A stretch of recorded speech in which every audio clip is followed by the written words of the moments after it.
आपसे कहता हूँ। कहते हैं सुखदेव जी महाराज जब राजा परीक्षित को सूत्रताल में इस कथा का श्रवण करा रहे थे, जब परीक्षित को 7 दिन में तक्षक के द्वारा मरने का जब श्राप लगा,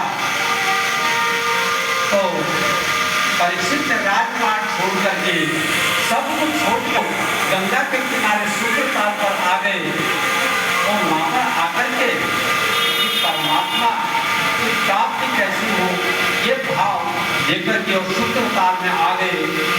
संतों ने जब देखा कि चक्रवर्ती राजा परीक्षित गंगा के तट पर पहुंच गया और उसको जो है वहां पर 7 दिन में मरने का श्राप लग गया, तो सभी संत एकत्रित होकर के वहां पहुंचे और वहां पहुंच करके सब जो है अनेक प्रकार से राजा को जो है अनेक प्रकार की विधियां बता रहे हैं कि राजा ये कार्य करो, राजा ये कार्य करो, जिससे तुम्हारा कल्याण होगा। परीक्षित सबके श्रवण की जब कही रहे थे, इतने में वहाँ सुखदेव महाराज आए और सुखदेव भगवान ने आकर के और जब राजा परीक्षित के सामने आए, राजा परीक्षित ने सुखदेव महाराज को कहा कि भगवान जिसकी मृत्यु निकट हो उसको क्या करना चाहिए। तो सुखदेव जी ने कहा कि आप चिंता मत करो, आप यज्ञ की जो है के लिए बैठे और जब उस यज्ञ के लिए बैठे, जब कथा श्रवण कराने के लिए बैठे, तो ये बात देवताओं को पता लग गई। देवताओं ने कहा सुखदेव जी के द्वारा और राजा परीक्षित को श्रीमद् भागवत कथा का श्रवण कराया जा रहा है। तो कहते हैं देवता लोगों ने क्या किया, एक अमृत का जो घड़ा है उस घड़े को लेकर के और देवता आए और सुखदेव जी को प्रणाम किया।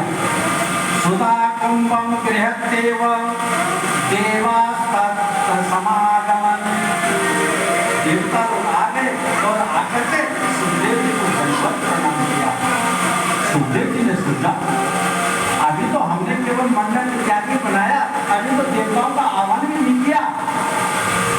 और देवता लोग आ गए, बड़े प्रसन्न हुए उस समय तो कहा कि आओ देवता बैठो। देवता लोगों से कहा, देवताओं ने कहा कि महाराज हम यहाँ आए तो हैं, लेकिन हम इसलिए आए हैं कि राजा परीक्षित को तो आप कथा सुनाने जा रहे हैं ना, क्योंकि राजा को मृत्यु का भय है कि 7 दिन में उनकी मृत्यु हो जाएगी, तो इसलिए आप कथा मृत्यु का उनको पान कराना चाहता है। लेकिन हम क्या ये तो अमृत लेकर के आए हैं, आप उस अमृत का पान जो है राजा को करवा दीजिए, राजा दीर्घ जीवी हो जाएगा। और ये जो कथामृत का जो पान है आप जो राजा को कराने चाहते हैं, इस कथामृत का पान आप हमें करा दीजिए। सुखदेव जी ने कहा अरे मैं तो सोच रहा था कि ये जो देवता आए हैं ये सब परमार्थी बनकर के आए हैं, लेकिन ये तो अदला बदली करने के लिए आए हैं कि राजा को अमृत पिला दो और हमें कथामृत का, इस सुधामृत और कथामृत का बहुत बड़ा रहस्य है। दोनों अमृत है और इस अमृत के कई भेद हैं। वो सुधामृत है और जो कथामृत है, ये तो कथामृत है इसके द्वारा, और जो सुधामृत है इसके द्वारा कहते हैं इसकी बड़ी महिमा है। बोल श्री कृष्णलाल की प्रपश्यामो वयं सर्वे श्रीमद्भागवतामृतम्। देवताओं ने कभी प्रस्ताव रखा तो सुखदेव जी बड़े हंसे और हंस करके उन्होंने कहा कि तुम जो है अदला बदली करने के लिए आए हो, अरे तुमने सुधामृत हो जिसे कथामृत का आपने क्या है आपस में किस प्रकार की अदला बदली, क्योंकि अदला बदली जो की जाती है वो बराबर की वस्तु में की जाती है। कथा लोके मणिर्महान ब्रह्मराको विचारेवं सदा देवान जहासद। सूर्य कहते हैं कि सुखदेव जी देवताओं के ऊपर हंसे और देवताओं से कहा कि तुम्हें अगर किसी भी प्रकार से अगर इस कथा का श्रवण करने आना था तो एक आकर के आसन ग्रहण करके कथा सुन लेते, लेकिन आप जो बात कर रहे हो कि ये जो है अदला पत्नी कर दो, कहाँ तो कांच का टुकड़ा और कहाँ जो है ये मणि, कांच का टुकड़ा और मणि का आपस में क्या मेल है। और जब वो दोनों को श्रवण किया तो सुखदेव जी ने डांट दिया देवताओं को। देवताओं ने देखा कि सुखदेव जी हमें कथा नहीं सुनाना चाहते, तो वो देवता लोग जो है ब्रह्मलोक में चले गए।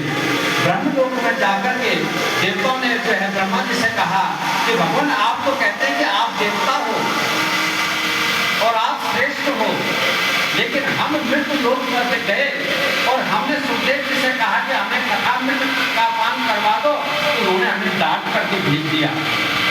और जब डांट करके भेजा तो ब्रह्मा जी ने कहा रुको, देखते हैं कि 7 दिन में जो ये कथा है, इस कथा को सुनकर के राजा परीक्षित को क्या फल प्राप्त होता है।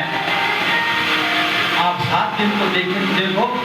राज्यो मोक्षम तथापेक्षा पुरा धाता विस्मिता सत्यलोके तुलाम बद्वात् कोर्य साधना नगः।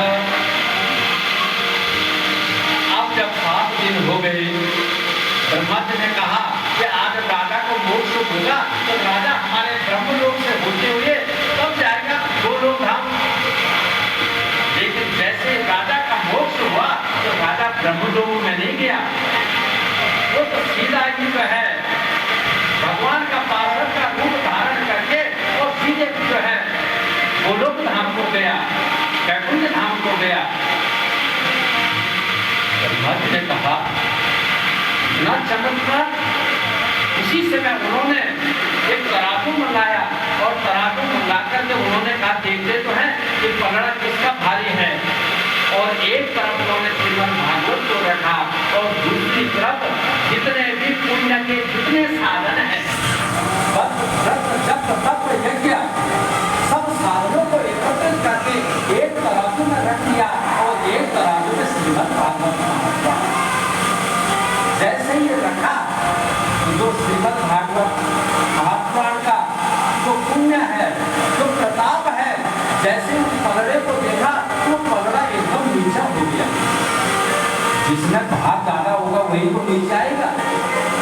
और जैसे ये देखा तो उसी समय ब्रह्मा जी ने देवताओं से कहा कि देख लिया लवयन्नानि जातानि गौरवेण इदं महत् तथा ऋषिगणा सर्वे विस्मयं परमं जयुः मेन्द्रे भगवद् रूपं शास्त्रं भागवतं खलु।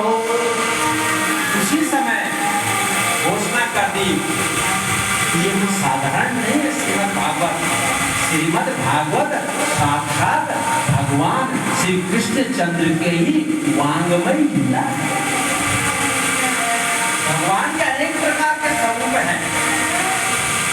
एक जो है पत्थर की भी मूर्ति होती है, रत्नों की भी मूर्ति होती है,